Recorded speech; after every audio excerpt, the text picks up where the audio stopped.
Hoje a gente tem aqui uma hora de bate-papo para a gente falar sobre vantagens clínicas e evidências científicas da articaína. Eu estou no Instituto IPA, aqui em Balneário Camboriú.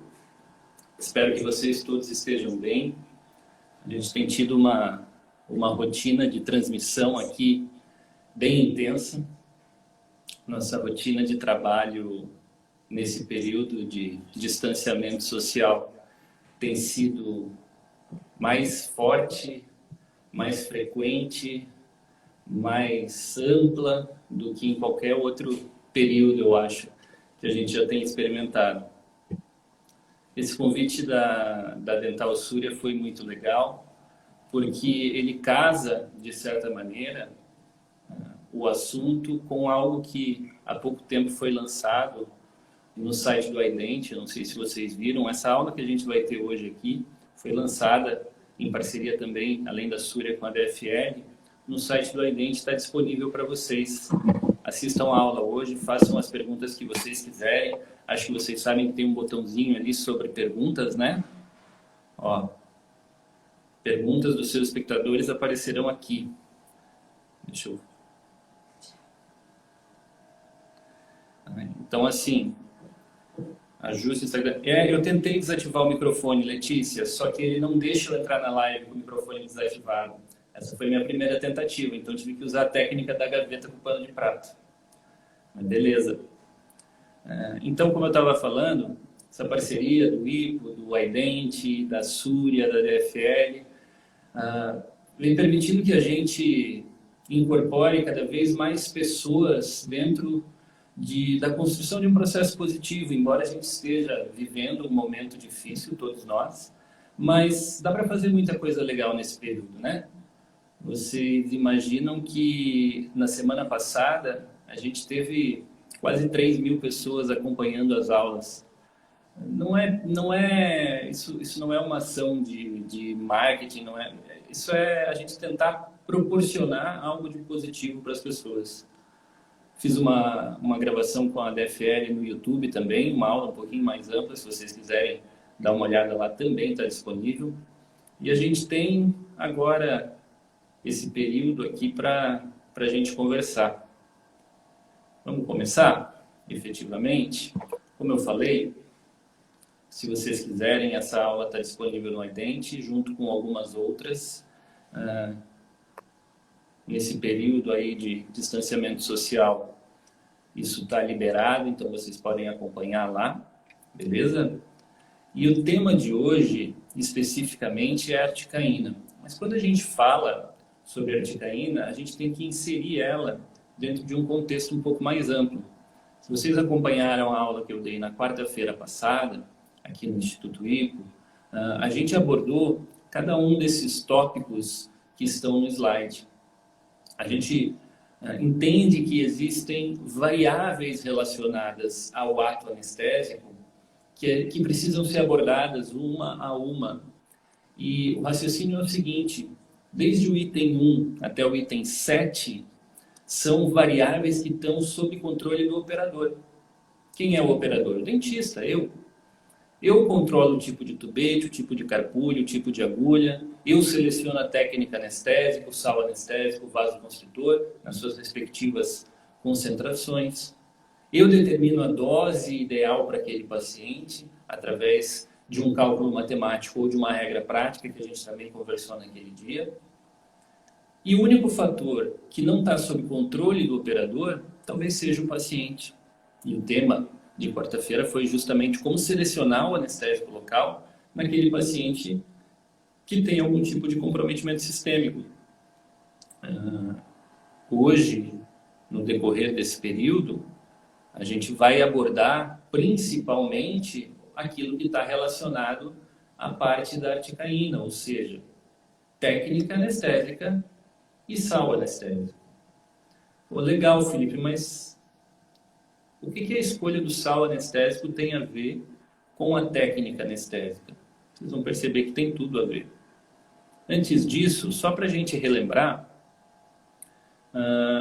vocês sabem que a gente tem 2 tubetes anestésicos disponíveis no mercado brasileiro. E você precisa ter o discernimento, precisa ter o conhecimento de que os tubetes de cristal são amplamente mais indicados, tanto do ponto de vista de eficácia, quanto do ponto de vista de segurança. A seleção de uma carpule que permita aspiração positiva durante o ato anestésico também é muito importante. Você precisa observar se na sua carpule existe esse dispositivo de segurança. E se houver tempo, depois eu mostro para vocês uma foto sobre isso. A seleção correta da agulha anestésica também é importante. Porque quando você utiliza uma agulha adequada, você está permitindo ao seu paciente um ato anestésico um pouco menos doloroso. Além disso, quando você usa a agulha adequada, a ponta da sua agulha chega o mais próximo possível da terminação nervosa. E isso faz toda a diferença na efetividade da anestesia. Lembrem disso. A anestesia odontológica é ponta da agulha perto do nervo. Quanto mais perto da terminação nervosa eu conseguir depositar minha solução anestésica, mais eficiente essa técnica vai ser. E menor quantidade de anestésico local eu vou precisar para ter um bloqueio efetivo. Legal? Sobre essas 3 primeiras variáveis, a gente vai deixar essa informação bem resumidinha dessa maneira. E se houver tempo no final, ou se vocês tiverem algum tipo de pergunta, a gente volta a essas variáveis. Beleza? Falando sobre técnica anestésica, lembrem que o centro do processo, e eu gosto de repetir isso muitas vezes, de sempre repetir isso nas aulas, lembrem que o centro do processo sempre é o paciente. Tudo aquilo que eu puder fazer para permitir um procedimento odontológico mais agradável ou menos desagradável para o paciente, eu devo fazer. Falando especificamente da anestesia, que talvez seja um dos pontos onde os pacientes mais têm um estresse, medo, etc., se eu consigo proporcionar para esse paciente uma técnica anestésica mais branda, uma técnica anestésica que a literatura mostra que é mais tranquila para o paciente do ponto de vista de dor, eu devo selecionar essa técnica. Bom, do ponto de vista do paciente, as técnicas infiltrativas são preferíveis, porque geram menos dor durante o ato anestésico, durante a injeção da solução anestésica. Acontece que, quando a gente trabalha com articaína, uma das vantagens, e a gente vai abordar essas vantagens todas com vocês, uma das vantagens é você poder trabalhar mais tempo com técnica infiltrativa. A técnica infiltrativa, se a gente fosse pensar do ponto de vista, seria a ideal, porque ela é mais simples, ela é menos dolorosa para o paciente e ela muitas vezes anestesia menos estruturas do que outras técnicas, do que as técnicas de bloqueio. Uma perguntinha simples para vocês. Quando você vai fazer, por exemplo, um preparo de prótese e tem que anestesiar o seu paciente para fazer o preparo no dente 46, você faz bloqueio do nervo alveolar inferior, certo? Acontece que quando a gente faz o bloqueio do alveolar inferior, a gente anestesia o lábio, o dente, a mucosa, o osso e a língua do paciente. E a sensação de estar com a língua anestesiada talvez não seja a sensação mais prazerosa da vida. Ora, será que eu consigo, alterando o sal anestésico, induzir anestesia efetiva, anestesia pulpar efetiva do dente 46, do primeiro molar inferior, somente com uma técnica infiltrativa? E se eu conseguir isso, isso é bom para o meu paciente? Eu entendo que sim, porque além de você estar fazendo uma técnica que falha menos, que é menos dolorosa para o paciente, você também deixa de anestesiar a língua do seu paciente, o que para ele pode ser uma coisa legal. E é interessante que você, com esse conhecimento, também saiba informar o paciente sobre isso. Crie valor sobre o seu procedimento. Converse com o seu paciente e fale assim: lembra que da outra vez eu fiz uma anestesia e você ficou com a língua toda adormecida, olha, ele vai lembrar. Aí você fala assim, hoje a gente tem um anestésico melhor. Hoje eu tenho um anestésico diferente, que pode me proporcionar uma técnica mais eficiente e mais segura para você. Quer experimentar? Uma das vantagens é que eu não vou precisar anestesiar a sua língua. Eu tenho certeza que a grande maioria dos pacientes ouve isso e valoriza isso. Além de ele ouvir isso e valorizar, ele muitas vezes vai contar isso para outras pessoas. E no momento que ele conta isso para outras pessoas, ele está fazendo propaganda de você. Propaganda positiva de você.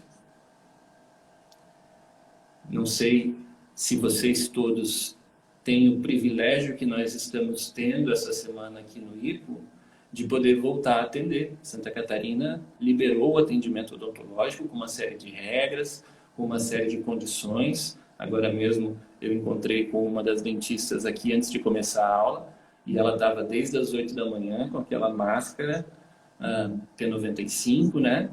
Com o rosto já todo marcado, não vai ser fácil essa readaptação. Porém, é um privilégio voltar a atender. Quando a gente faz esse raciocínio, quando a gente tem essa conversa com o paciente sobre anestesiar ou não a língua dele, nós estamos dando para o paciente um privilégio. Mas às vezes as pessoas não percebem que estão recebendo isso. Então a gente pode ajudá-las. Ontem de manhã, quando a gente conversou aqui na clínica sobre voltar a trabalhar, a gente conversou sobre isso, sobre o privilégio de poder voltar a trabalhar. Quando a gente conversa com o paciente, em várias situações clínicas, a gente pode mostrar para ele quanto benefício a gente está trazendo para ele. Seja no ato anestésico, pela seleção de uma solução anestésica mais adequada, seja em diversos outros procedimentos, técnicas, instrumentais, equipamentos que a gente usa. Um bom material de moldagem, um bom ultrassom, uma profilaxia com algum tipo de diferencial. Faça isso e conte isso para o seu paciente de uma maneira positiva. Não existe divulgação melhor para a gente, como dentista prestador de serviço, do que o nosso próprio paciente fazendo essa divulgação dentro do meio do círculo de confiança dele. A seleção do sal anestésico é um pequeno ponto que pode colaborar para que você tenha esse paciente comentando positivamente sobre você dentro do círculo de confiança dele. Ok? Então, quando a gente fala da variável técnica anestésica, eu estou hoje, em 2020, falando sim de seleção de sal anestésico também. As duas coisas estão relacionadas. Se eu utilizar o sal anestésico mais adequado, eu consigo trabalhar com uma técnica anestésica mais simples para mim, dentista, e menos dolorosa para o meu paciente. Eu consigo trabalhar mais tempo com a técnica infiltrativa. E isso, sem dúvida nenhuma, traz benefícios. Quando a gente fala de sal anestésico, a gente está falando de duas categorias. A gente tem que dividir os sais anestésicos no grupo amida e no grupo éster. As drogas que pertencem ao grupo éster, dá uma olhada aqui, ó, são a procaína, a cocaína, as principais, né? E a benzocaína. A procaína não se utiliza mais na forma injetável porque era pouco eficiente e podia induzir vários casos de alergia. A cocaína, obviamente, não é mais utilizada com essa finalidade, é uma droga ilícita. E a benzocaína, no entanto, continua fazendo parte do nosso rol de anestésicos locais. No entanto, não de forma injetável. A benzocaína é o nosso anestésico tópico, vocês sabem disso. Eu tenho estudado bastante esse assunto de anestesia tópica e a gente tem procurado alternativas para aumentar a eficácia desse tipo de anestesia, para aumentar a segurança nesse tipo de anestesia, e eu acredito que em breve nós teremos no mercado alternativas ainda melhores do que a benzocaína e do que os outros anestésicos que existem hoje, seja para uso intraoral, na odontologia clássica, digamos assim, seja para utilização na ROF, na harmonização orofacial, que necessita desse tipo de anestésico também. Qualquer problema que vocês tenham aí, se não estiverem escutando bem ou se a imagem não estiver boa, pessoal, por favor, me avisem aqui no chat que eu procuro ler, tá bom? E se tiverem perguntas, a gente vai conversando. Muito bem, além dos anestésicos do grupo éster, que são utilizados apenas a benzocaína de forma tópica, a gente tem os anestésicos do grupo amida, que são aqueles que vocês utilizam no dia a dia. Olha lá, lidocaína, prilocaína, mepivacaína, a articaína, que é o tema da nossa conversa de hoje, e a bupivacaína. A gente pode dizer que concentramos 99% da nossa atuação como dentistas do ponto de vista da anestesia local nas drogas consideradas de média duração. Essas drogas compreendem 95%, 98%, 99% do mercado odontológico de anestésicos locais. Quando a gente fala em média duração, a gente está falando em 1 hora de anestesia pulpar e 4 horas de anestesia de tecidos moles. E classificamos essas drogas, classificamos como de média duração, tanto a lido, quanto a prilo, quanto a mep, quanto a articaína, tema da nossa aula.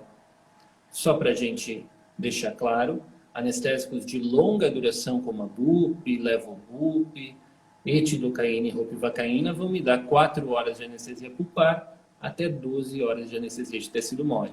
Essa é a divisão clássica da literatura hoje. No entanto, uma outra vantagem da articaína é aumentar o tempo de anestesia. Eu poderia colocar a articaína como uma droga intermediária entre as de média e de longa duração. Vamos voltar a esse tema. Principalmente porque quando a gente fala uma outra aula que vocês vão ter a oportunidade de assistir ou no iDent, ou numa live, ou nas transmissões do IPO, quando a gente fala sobre diferenciais no planejamento terapêutico, um dos diferenciais é você proporcionar analgesia pós-operatória utilizando como analgésico o anestésico local. Faz sentido isso para você? A nossa recomendação sempre é anestesie o seu paciente antes de iniciar o procedimento de sutura. Quando você anestesia o paciente antes da sutura, você está proporcionando para ele o ato da sutura sem dor, que é importante, não fale para o paciente assim só mais um pouquinho. Tem gente que fala isso, ainda tem gente que fala isso. Mas além de você proporcionar um ato de sutura sem dor, você também vai proporcionar para o seu paciente um período pós-operatório imediato sem dor. A gente sabe que o auge da dor pós-operatória, o auge da inflamação de origem aguda, acontece nas primeiras 12 horas. Se no final do seu procedimento anestésico, você anestesia, no final do seu procedimento cirúrgico, você reanestesia o seu paciente, você está dando para ele, se estiver trabalhando com um anestésico de média duração, 4 horas de analgesia. Com articaína, 6 horas de analgesia. Com bupivacaína, até 12 horas de analgesia. Dependendo do procedimento cirúrgico que você fizer, se você espera que o seu paciente tenha dor pós-operatória, faça isso. E conte para o paciente que você está fazendo isso. Porque assim, você mais uma vez está agregando valor ao seu procedimento. Você fala para o paciente, olha, agora eu vou reanestesiar você, porque assim você não sente dor durante a sutura, que é o nosso último procedimento de hoje, e você fica sem dor até de noite. Antes de passar o efeito, você já vai tomar um analgésico, porque durante a noite a gente não quer que você sinta dor. E a partir de amanhã, você toma analgésico só quando precisar. Se esse cara vai para casa e não sente dor nas primeiras 12 horas, talvez ele nem venha a tomar analgésico. Existem protocolos terapêuticos que mostram que com medidas básicas, e esse é o tema da aula de diferenciais de planejamento terapêutico, medidas básicas pré-operatórias e transoperatórias, 70% dos pacientes no pós-operatório de extração de terceiros molares não tomam analgésico. E aí o cara tem na mentalidade dele, na cabeça dele, a seguinte ideia: eu vou tirar o siso, vai inchar, vai doer. Essa é a mentalidade de 90% dos pacientes. Acho que até a nossa, se fôssemos ser os pacientes. Aí você faz o procedimento no seu paciente com uma excelente técnica cirúrgica, reanestesia ele antes de iniciar a sutura, dá para ele analgesia pós-operatória através do anestésico local, e você fala para ele assim, ó, tome analgésico só se houver dor. Quando você faz isso, quando você fez todas as medidas pré-operatórias que nós não citamos aqui ainda, se você faz a reanestesia antes da sutura, em 70% dos casos dos pacientes de extração de terceiro molar, não precisam nem tomar analgésico pós-operatório, quanto mais antibiótico, anti-inflamatório. E aí se coloca no lugar do paciente. Ele se preparou para um procedimento onde ele acreditava que ia ter dor e que ia ter edema, que ia inchar e que ia doer. E agora, você finalizou o procedimento, ele foi para casa e não precisou tomar nem analgésico. Percebe como o paciente enxerga muito mais valor em você e no seu procedimento? E mais uma vez, muito provavelmente ele vai contar isso para as outras pessoas de uma maneira positiva dentro do seu círculo de confiança. Nós temos que ser os nossos principais garotos propaganda, se a gente pode falar assim. Fazer as coisas da maneira certa, tendo o paciente como o centro do processo e contando para o paciente tudo aquilo que a gente está fazendo, de maneira que ele compreenda os benefícios que está recebendo, os diferenciais que você está proporcionando a ele. Voltando ao tema, a seleção do anestésico local, mais especificamente, utilizar a articaína como anestésico local de primeira escolha é um desses diferenciais que vocês podem utilizar no dia a dia clínico de vocês. Vamos entender melhor? Vamos entender exatamente o que a articaína tem de diferente, para que a gente também possa utilizar isso com mais segurança e poder conversar sobre isso com mais propriedade? Dá uma olhada. A articaína é hoje o anestésico local mais pesquisado do mundo. A lidocaína foi a primeira droga anestésica do grupo amida a ser utilizada. E ela é o padrão ouro de comparação. Ela serve como padrão em todos os trabalhos. Então, em número, a lidocaína sempre vai ter mais artigos. No entanto, ela não é o tema da pesquisa, ela é o grupo controle. Quando a gente pensa no tema da pesquisa, sem dúvida nenhuma, olha lá, a articaína é a droga atualmente mais pesquisada no mundo. E a gente, como dentista, como profissionais que querem utilizar essa droga, nós precisamos entender exatamente o motivo que leva as pessoas a pesquisar cada vez mais a articaína. E a gente precisa entender uma segunda coisa, que é, além dela ser a droga mais pesquisada, ela também é a droga mais utilizada no mundo. O sal anestésico mais usado em odontologia hoje se chama articaína. Na Alemanha, esse índice é de 95%. Na Austrália e na Nova Zelândia, 77%. Canadá, 61%. Estados Unidos, 55%. E aí eu pergunto para você, você sabe quantos dentistas no Brasil utilizam articaína como droga de primeira escolha? Olha esse número. Menos de 15%. Poxa, o que o Brasil tem de diferente? Por que será que no resto do mundo, ou nos países mais desenvolvidos, poderíamos falar assim, essa é a droga de referência, é a droga de primeira escolha, e no Brasil só 15% dos dentistas usam?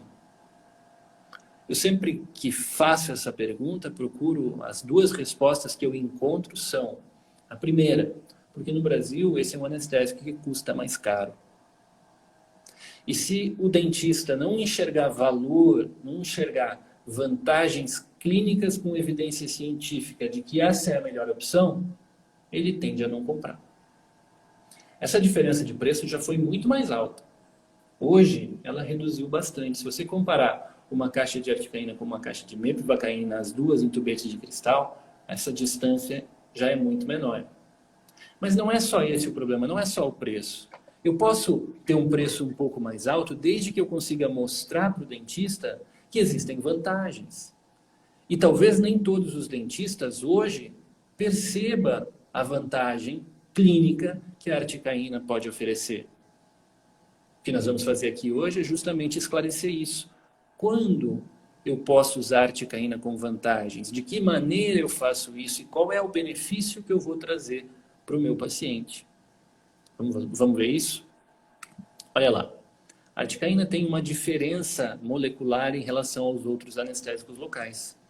Quando você olha aqui, ó, a lidocaína tem um anel aromático. Lembra do anel aromático? A mepivacaína também tem. A bupivacaína também tem. A prilocaína também tem. Todos os anestésicos locais do grupo amida têm um anel aromático na sua porção lipofílica. Legal. E a articaína? A articaína não. A articaína substitui um carbono do anel aromático por um enxofre, formando um anel tiofênico. Se você quer ficar com um argumento legal para conversar com um colega dentista, com seu cunhado dentista, anota isso e fala para ele assim, olha, você viu que legal? A articaína tem um anel tiofênico na molécula. E não fala mais nada. Porque assim como vocês, ele também não vai entender. Vou explicar. Quando você tem um anel tiofênico na molécula, e você pode agregar isso na conversa depois de 3 segundos de silêncio, para ele ficar com aquele pensamento, falando, nossa, ele sabe uma coisa que eu não sei. Quando você tem um anel tiofênico na molécula, você aumenta uma propriedade farmacológica chamada lipossolubilidade. A articaína tem um anel tiofênico na molécula e isso faz com que ela tenha uma maior lipossolubilidade. Ficou claro? Beleza. Se você recordar que o mosaico fluido de Singer e Nicholson mostrou que as nossas membranas são todas bilipídicas e monoproteicas, tenho certeza que vocês lembram disso, uma droga que tem maior lipossolubilidade, ela vai penetrar com mais facilidade e mais profundamente nos tecidos.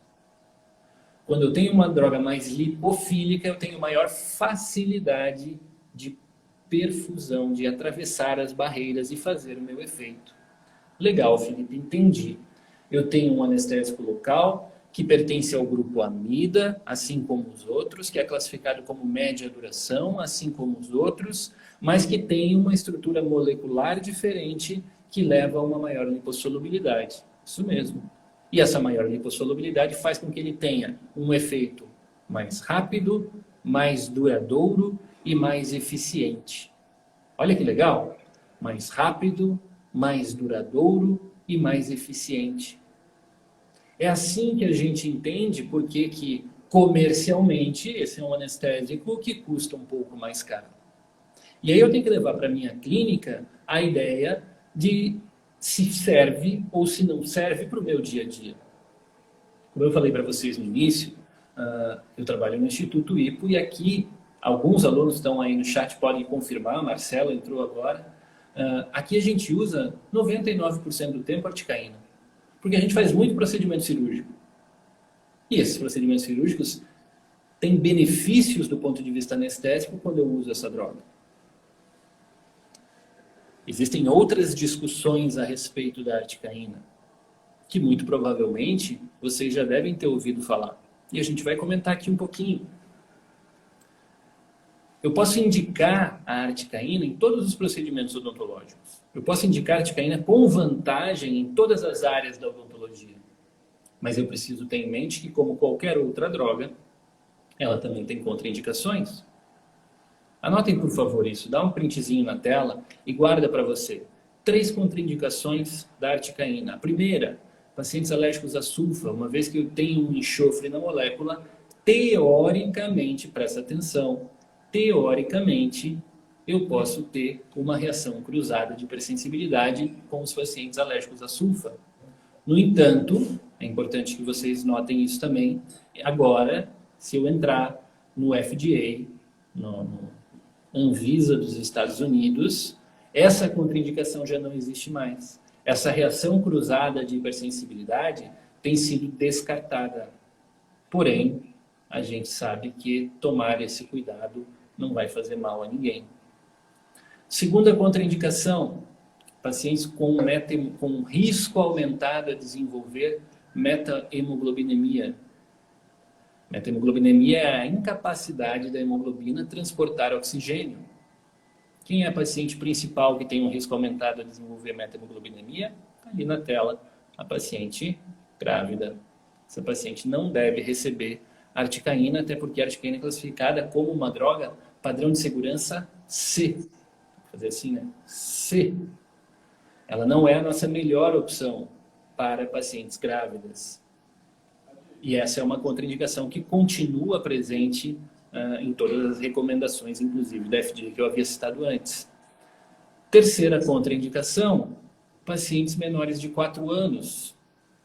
Na minha tela aqui eu estou conseguindo ver o slide direitinho, espero que vocês estejam também. Pacientes abaixo de 4 anos não devem receber articaína porque ainda não existiam trabalhos na literatura comprovando a eficácia e segurança dessa droga nos pacientes nessa faixa etária. Hoje já tem, eu vou mostrar daqui a pouquinho para vocês. Essas 3 contraindicações têm que estar presentes na sua memória quando você se propõe a utilizar articaína.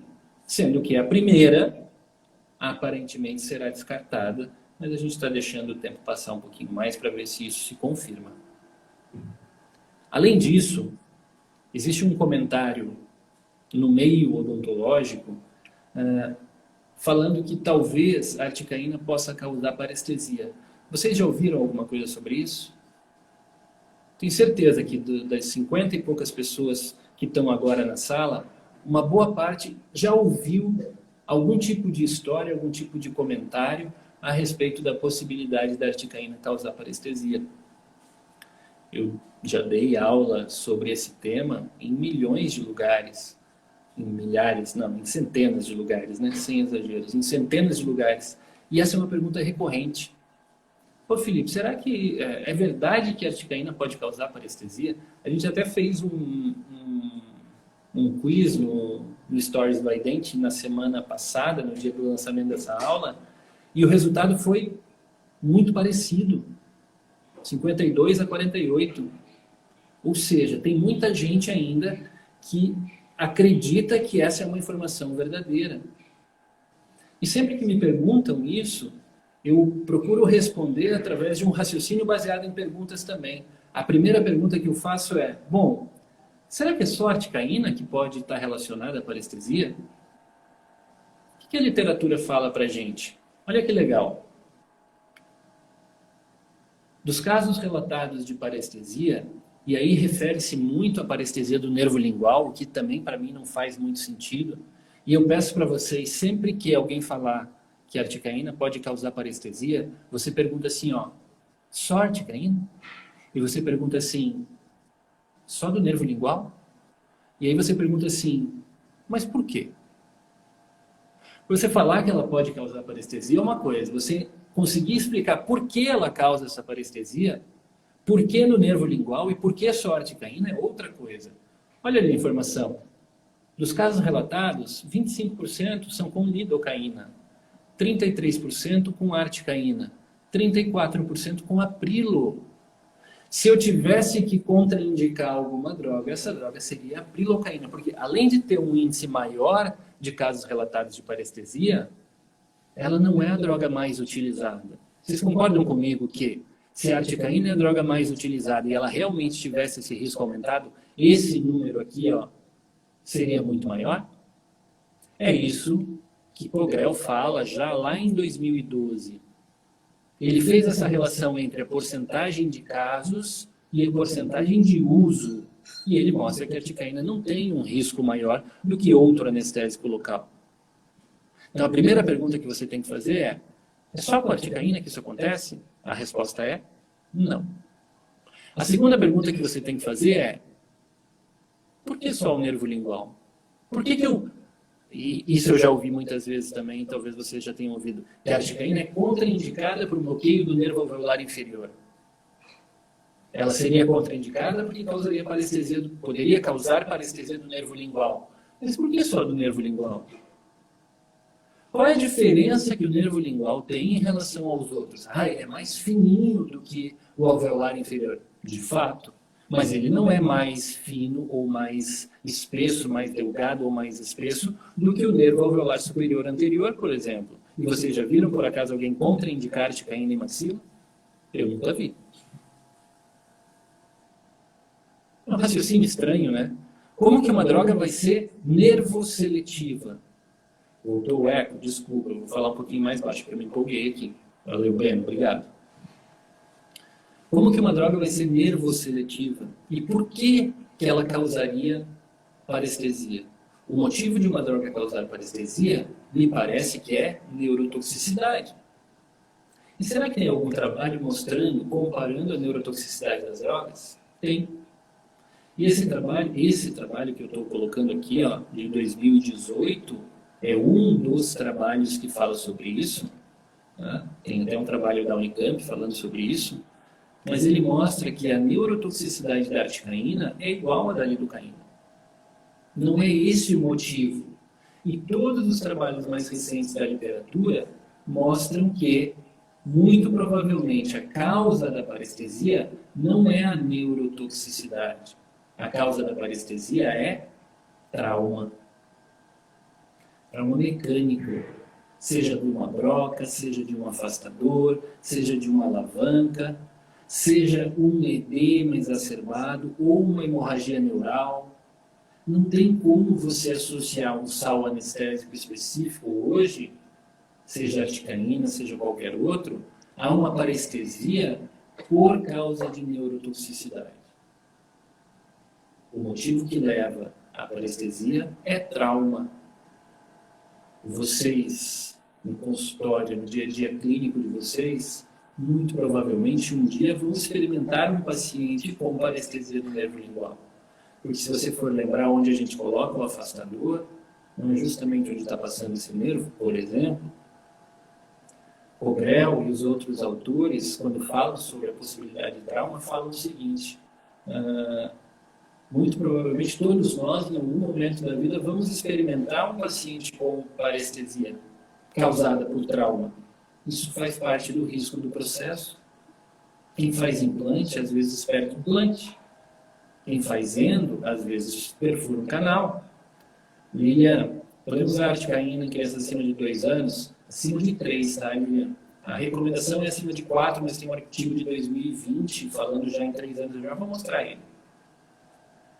Provavelmente a gente vai experimentar um paciente com parestesia e a gente tem que saber conversar com esse paciente, mostrar para ele que isso faz parte do risco. Tem risco em endodontia, tem risco... Oi, Marcelo, tudo bom? Tem risco em endo, tem risco em prótese, tem risco em cirurgia. Faz parte do processo. Né? A gente não quer que isso aconteça, mas faz parte. Pensando um pouquinho mais além, vamos pesquisar o que a farmacovigilância da União Europeia fala para a gente a respeito disso. Eles mostram que não existe evidência na contraindicação da articaína no bloqueio do nervo alveolar inferior e que o risco de você ter parestesia em uma anestesia como essa é de um caso a cada 4,6 milhões de injeções. Vocês acham mesmo que a gente vai deixar de usar essa droga? Eu penso que não.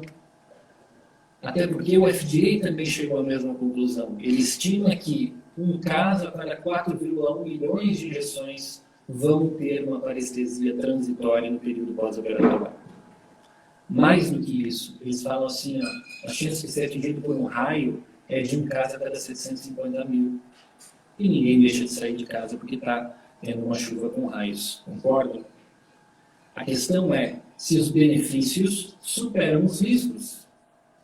O risco é muito baixo, mas quais são os benefícios? Vamos ver isso juntos? Olha lá.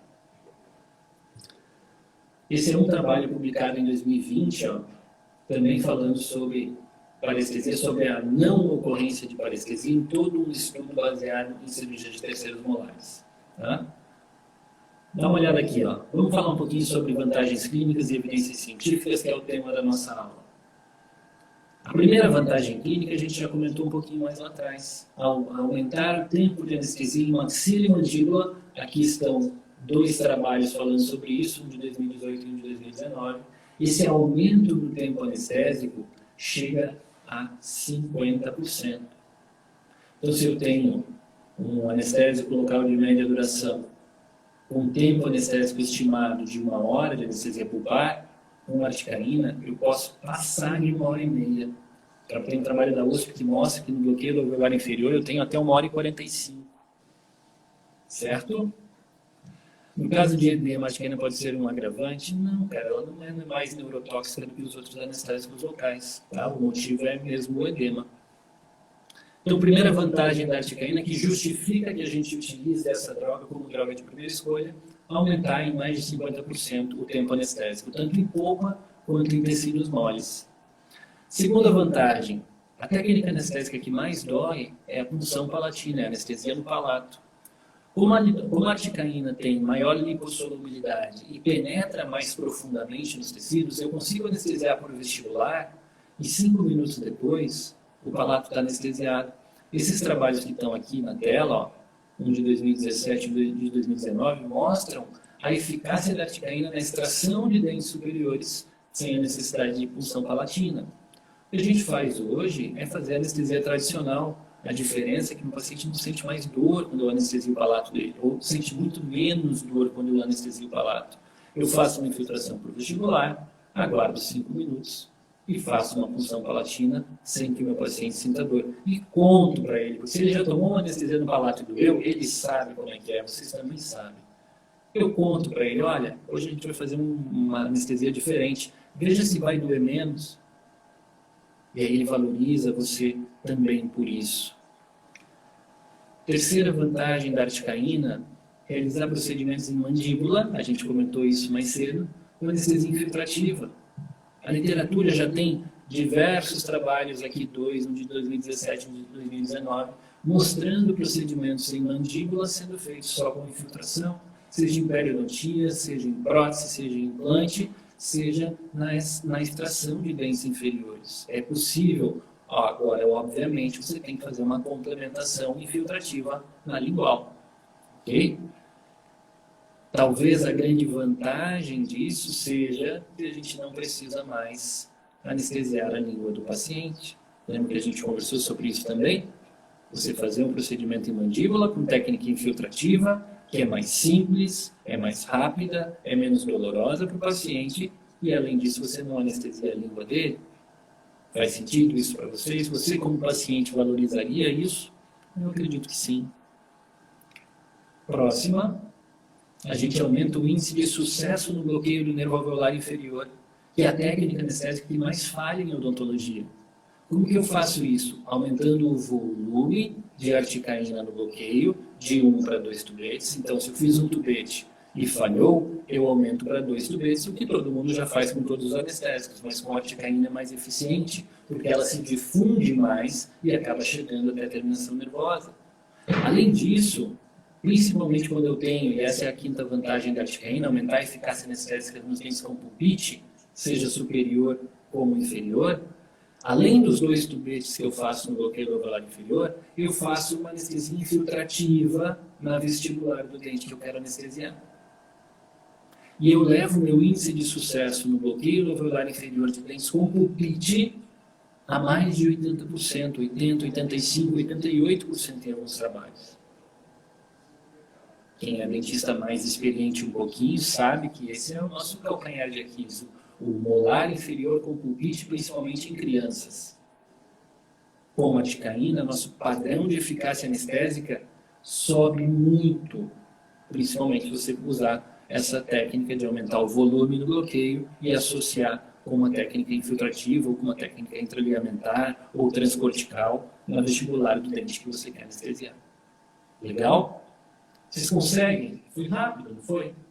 Vocês conseguem agora perceber mais valor na articaína e entender que os benefícios superam os riscos?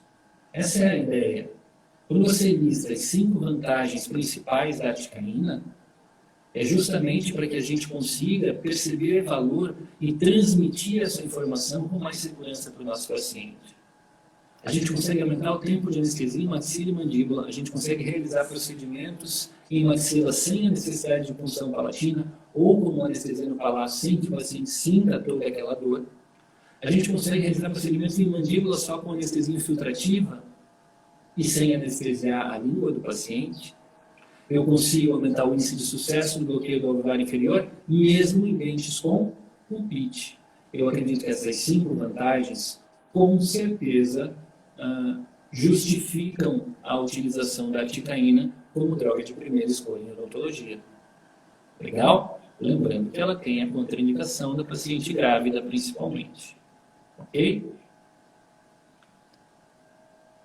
Aqui, estou mostrando para vocês, só para fazer um update da literatura, 3 artigos, ó, 2020, 2020, 2020. Todos eles reforçando essas vantagens que eu citei agora da articaína.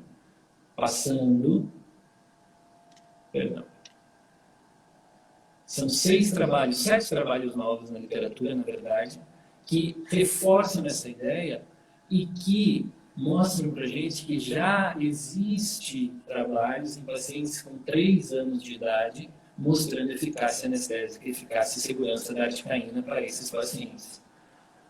Ainda acho questionável isso, usar ou não usar nesse grupo de pacientes, porque como o tempo anestésico é um pouco mais alto, talvez a gente tenha que restringir um pouco, mas nas crianças com pulpite, com toda certeza, a gente pode utilizar. Lilian Castelo, odontopediatria, está de olho, né, Lilian? É interessante, né? Em algumas situações clínicas, essa droga em odontopediatria com certeza vai ajudar você, mesmo em pacientes com 3 anos ou mais. Bom, a gente precisaria, obviamente, de uma série de outros raciocínios relacionados à articaína. E agora eu vou fazer a seleção de alguns slides que eu acho importantes mostrar para vocês antes da gente encerrar. A gente tem 13 minutos ainda e eu gostaria de deixar os últimos 10 minutos para a gente conversar sobre as perguntas que vocês têm. Então, prestem atenção aqui, ó. Esse é um slide que eu considero importante. Entender que, em odontologia hoje, nosso vasoconstritor de primeira intenção, de primeira escolha, é a adrenalina, porque tem um mecanismo de ação mais favorável. Depois, nas aulas lá do iDent ou na aula que está no YouTube, vocês podem olhar isso com mais detalhes. Eu preciso escolher esse vasoconstritor para usar com a articaína na concentração correta. E a concentração correta, nesse caso, é 1 para 100 mil. Dá uma olhada. A adrenalina é a mesma coisa que epinefrina. O único vasoconstritor disponível no mercado brasileiro para se utilizar com articaína é a epinefrina, porque ela é o vasoconstritor mais eficiente e mais seguro e deve ser utilizado na diluição de 1 para 100 mil, porque essa é a diluição mais favorável do ponto de vista de eficácia e segurança. Eu posso também ter no meu consultório a epinefrina na diluição de 1 para 200 mil. O meu tempo anestésico diminui um pouco, o sangramento aumenta um pouquinho, mas eu consigo trabalhar muito bem, principalmente se for em procedimento que não envolve sangramento. E principalmente naqueles pacientes que requerem cuidados especiais. Lembrem disso, ok? Acho que essa era uma informação importante que eu precisava passar para vocês antes de a gente encerrar. Além disso, vocês precisam, depois na aula que está gravada, dar uma olhada nesse quadrinho de indicações, onde que eu posso e onde que eu não posso usar cada um dos anestésicos locais e dos vasoconstritores. Esse é um tema que precisa ser do interesse de vocês. Quando a gente for fazer a aula de diferenciais de planejamento terapêutico, a gente vai voltar a esse tema. Talvez assim o quadro de uma vez só fique um pouco mais difícil de compreender, mas veja que a única situação onde eu não posso usar a articaína é na paciente gestante, porque ela é uma droga categoria C, a gente já havia comentado isso. Só que eu tenho uma série de contraindicações para adrenalina também, para epinefrina também. E aí, consequentemente, eu não posso usar a articaína como sal de primeira escolha. Legal? A gente tem uma limitação de tempo por conta da live, que é de, no máximo, 1 hora. Espero, sinceramente, que vocês tenham gostado da nossa conversa até aqui. Fiquem à vontade para mandar perguntas aqui durante a live ainda, ou no meu Instagram, está aí na tela, Felipe_Polese. Agradeço muito a presença de vocês. Para mim foi um prazer estar aqui nessa manhã. Convido vocês para acompanharem as transmissões que a gente vai fazer quarta, quinta e sexta tarde aqui no RIPO. Vai ser legal. Valeu, Paulinelli, Igor Paulinelli, meu amigo. Vamos fazer uma aula aqui, Igor. E se vocês tiverem alguma pergunta, quiserem mandar aí no chat, eu vou ficar aqui até a live cair, eu estou aqui à disposição de vocês. Tá bom? Mensagem final, a mais simples possível. Vamos manter a calma que isso vai passar. A gente aqui em Santa Catarina, como eu falei, tem o privilégio de já estar podendo atender alguns pacientes. E eu tenho certeza que, na realidade de vocês, esse dia também vai chegar com responsabilidade, sendo positivo e com bastante calma. Vou deixar aqui um muito obrigado a toda a família aí, que sempre está do meu lado, e as empresas que nos apoiam sempre também. Eu vi que tem uma pergunta ali da Lilian. Obrigado, Lilian. Falando sobre a adrenalina para 200 mil, essa é uma ótima opção, Lilian, para os pacientes que têm comprometimento sistêmico. Você vai ter que limitar a quantidade de anestésico local, quando você usa adrenalina para 100 mil, a 2 tubetes. Nos pacientes com comprometimento sistêmico, você pode usar 4. Vale a pena ter, e a DFL está voltando a produzir isso brevemente, vai estar no mercado novamente. Tá bom? Tem uma outra pergunta aqui. Valeu, Rose. Obrigado. Dani também. Resumindo, é possível fazer exodontia com infiltração em molares inferiores com articanina? Gilson, é exatamente isso que os trabalhos têm mostrado, que é possível. Se você vai trabalhar num dente só, infiltração por vestibular, infiltração por lingual, aguarda 5 minutos, injeta bem devagarinho, e é possível fazer sim, tá? Até terceiros molares eles já estão tentando fazer dessa maneira. Quando é um dente único, pode ser uma boa ideia. Diabético ainda dar preferência à prilocaína? Odontologia, Cláudia Souza. Cláudia, se for um paciente diabético compensado, você pode usar articaína com adrenalina sem problemas, tá bom? Se for um paciente diabético descompensado, a prilocaína com felipressina é a melhor opção. Uma interligamentosa também funciona bem? Funciona, cara, principalmente se ela estiver associada ao bloqueio ou à infiltração, tá?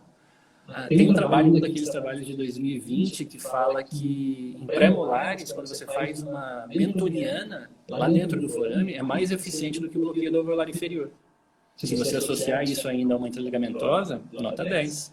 A dificuldade é de injeção, né? Beleza? Ó, já vou avisar que vai cair a qualquer momento a live, tá? Mas tá, a gente tem aí mais uns 4, 5 minutinhos. Se quiserem fazer mais alguma pergunta... Aureliane, tem muita gente na sala ainda, né, cara? Muito legal. Marcelo, Guilherme Pedotti, Ana Cristina, Tiagão da SP, Tiagão, beleza?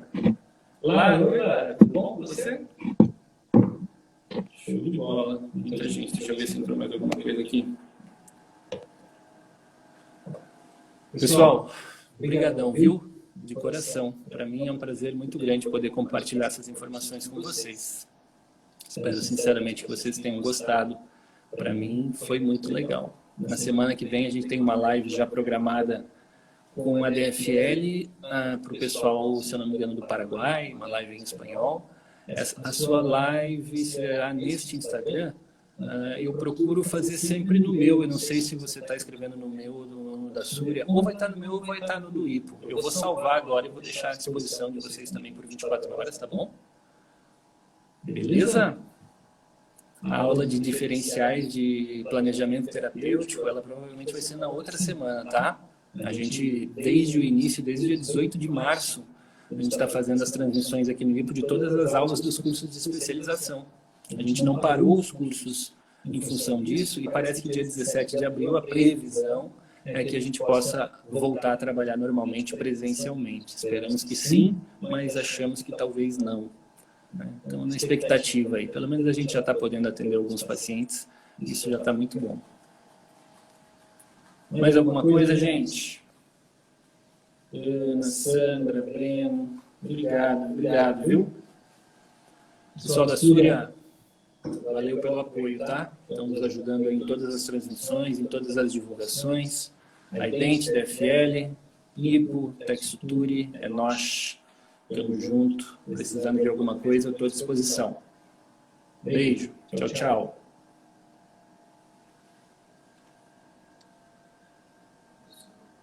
Oi.